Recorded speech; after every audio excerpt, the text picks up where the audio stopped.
Hey all, so I spent this past weekend doing a bunch of stuff on the Magnum.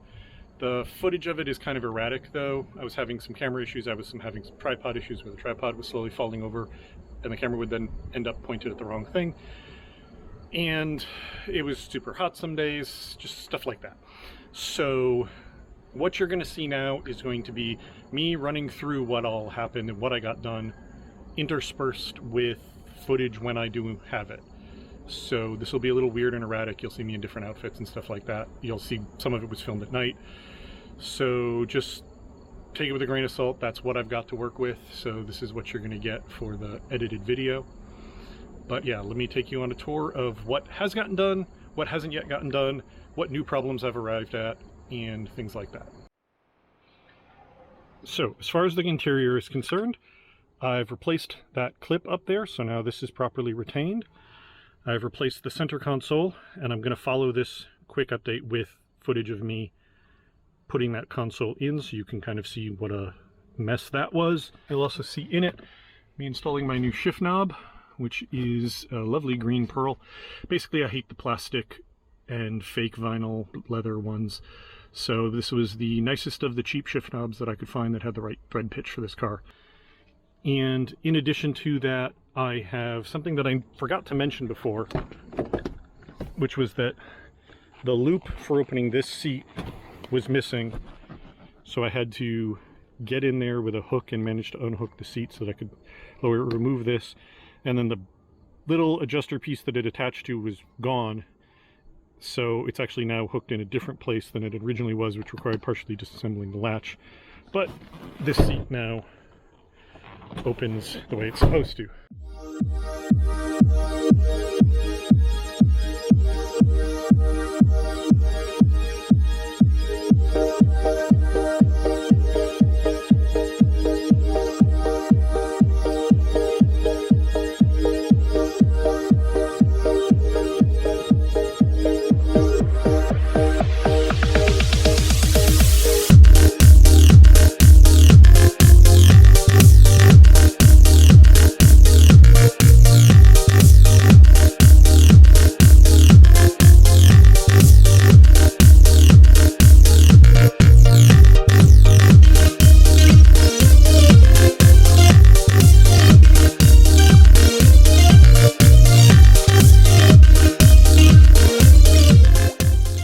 When I put the center console in, I added a double USB back here for the rear seat passengers because there's no power back here. This way we can plug in phones or tablets or whatever in the back without having to run cords all the way to the front.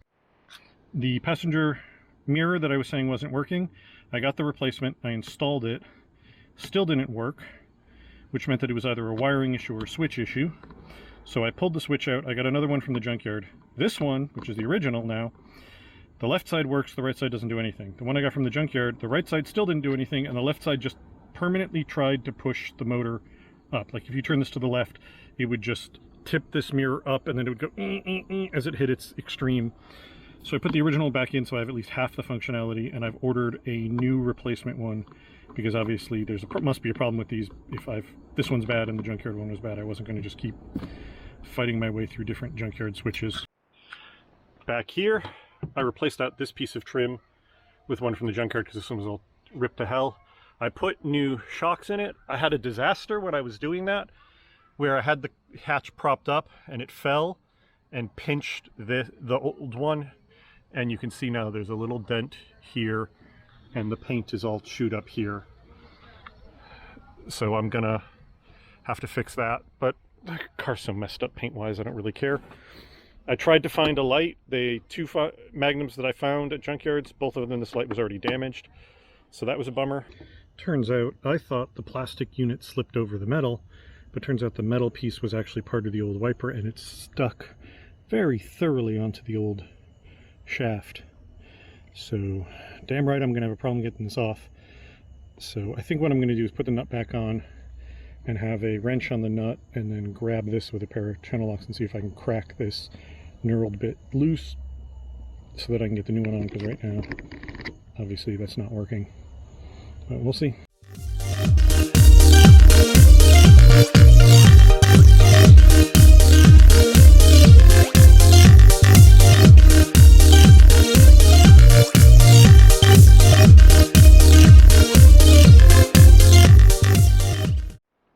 I pulled off the rear wheels and poked at everything, and there doesn't seem to be any major problems back here.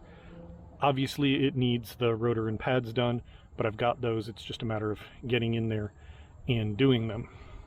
And hopefully when I do the rear pads, I don't have the problem I had with the front here, which is these are the caliper mounts, the sliders. The upper ones on both sides are fine, but the bottom one is frozen on both sides and does not move. This is almost certainly why I was describing as uninspiring front brakes, because that would limit the ability of the caliper to move, so it wouldn't be able to clamp properly. So I've already ordered new replacements for those. They were less than $12 each, and junkyard ones were going to be 10 bucks. So I'd rather just get the new ones that I know will work than get ones from the junkyard and have to worry that those are going to have the same problem. I did have one terrifying discovery, which is this upper ball joint. This is not just a torn ball joint. The actual ball joint has fallen out of its socket, and the rubber boot is what's holding the spindle up while the suspension is drooped like this. The ball joint is supposed to be like that, so this entire A-arm is a completely blown out part. I've already ordered an entire front end kit for the car, and we're replacing this one. The one on the other side looks newer.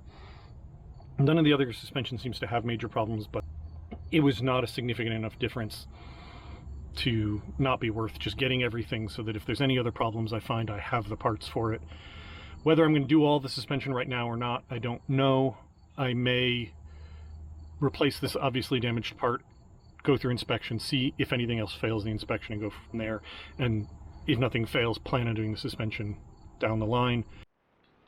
Under the hood, I've replaced that terrible cold air intake with the factory one that I bought. It's got a new air filter in it. I thought I had bought this sensor, but it turns out I bought the one for the back of the motor, so I cleaned the sensor that was here and installed that. If I have any problems with it, obviously I'll get another one. I put the new belt in it. I replaced all 16 spark plugs. However, afterwards, I was having issues where the car wasn't running right. So I checked, this was the one that turned out to not be firing. I checked the plug was fine. I took it out, I stuck a used plug in it that I'd taken out to see if I was getting spark. I wasn't. When I pulled that spark plug out, the end of the boot came with it, or the connector rather, and this is clearly very corroded in here, so it was probably in very, very poor shape. In the act of pulling it off and moving it around to replace the plug just caused it to finally fail. So I've already ordered a new set of plugs for this and new boots for the coils, so that should take care of that whole problem. These have the Mopar logo on them, so it's entirely possible that these are the original spark plug wires from 2005. So I didn't realize this car had spark plugs. I thought it was all coil on plug, or I would have ordered spark plug wires at the same time as I ordered spark plugs. So this is a delay because I didn't have the part, but it's a thing I would have done anyway if I knew the car needed it, so it's not like it's added stuff I didn't want to do. So that's where I am right now. Everything's a little bit on pause. I can't finish the engine until I get the spark plug wires, but once I get those, the engine should be all set. I can't finish the front brakes until I get the caliper brackets, but once I get that, the front brakes should be all set. I can't finish the front suspension until I get the suspension kit, but hopefully that one ball joint's the only problem. For now, I'm going to put that in and call that good enough until it's inspected and anything else fails. I'll have the rest of the kit so that once I'm not on this slight time crunch of I want to get the car registered and inspected, I can then pull the whole front end apart and do that whole front end and get it realigned. The rear brakes are something that I can work on right now. I'm a little hesitant just because I'm afraid I'm going to find a problem with them after all these other problems I've found, but that's foolish, so I just need to get in and do it. So I'm making progress. I'm very frustrated because the car doesn't feel more done than it did at the beginning of the weekend. In fact, it feels less done because I've found problems or problems haven't been resolved. Like I'm waiting on that switch to fix the mirrors and hoping it does.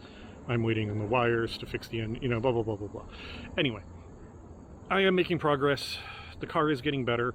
This is costing me a little bit more than I'd hoped, but not as much as I've as much as I'd feared. And the thing is, yeah, I'll probably be inching up closer to some of the other cars that are for sale, but I'll be doing that by having a car that's got all brand new brakes, has got all stupid little niggling problems solved, you know, has gotten a tune-up to the engine, has got, you know, suspension work done, instead of buying something that doesn't have the blatant problems, but none of those things are necessarily brand new on it. So win some, lose some, basically there. And I enjoy working on cars. So like the fact that I have to do this stuff isn't a problem. I actually kind of like buying cars that are on the brink of complete trashed beaterdom and bringing them back from the brink. That was what happened with this wagon. I bought that for $500 as a non-runner with massive electrical problems, and it's now a solid, reliable driver, even if it's not perfect. So if I decide to sell it, which I'm almost certainly going to do after I get the Magnum where I want it to be, I can sell it to somebody as a, like, this is a good, solid, safe car that you can drive home. It needs some stuff done, but it's not a piece of junk. And that's basically where I'm going to be with it. And that's kind of what I want to do with this Magnum, is be able to have a car without excuses when I'm done. All right, talk to you later.